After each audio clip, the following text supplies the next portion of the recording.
박상옥 대법관 후보자에 대한 국회 인사청문회는 예상대로 박종철 고문치사 은폐 축소 사건에 연루됐는지 여부가 핵심 쟁점이 됐습니다.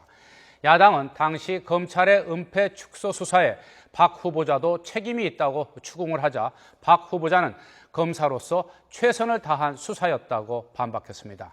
김웅래 기자입니다. 박상옥 대법관 후보자 인사청문회의 쟁점은 단 한 가지였습니다.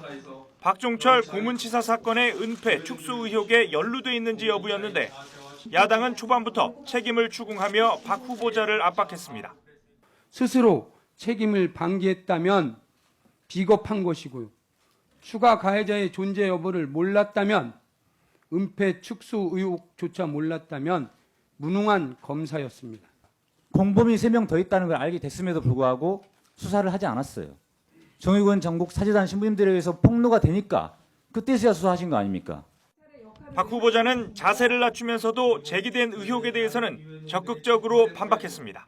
1차 수사에서 경찰의 조직적 사건 축소, 은폐를 다 밝히지 못한 점은 당시 사건의 진상을 알면서도 진실을 은폐하는 데 관여하는 등 검사로서의 본분을 저어버린 처신은 결코 하지 않았다는 말씀을 드립니다.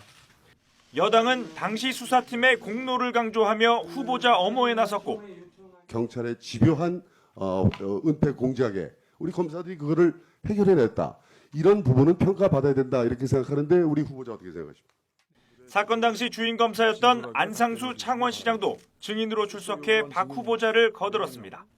수사 검사들은 특히 반드시 그 진실을 밝히기 위해서 그 경찰과 안기부와 피나게 생명 신체 위험을 무릅쓰고 피나게 투쟁했다.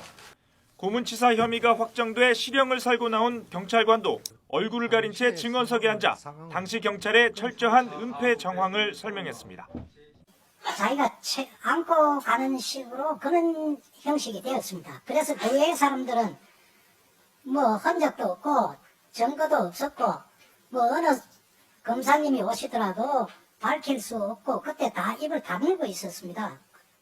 하지만 고 박종철 군 측은 여전히 사건 은폐의 주체로 검찰을 지목했습니다.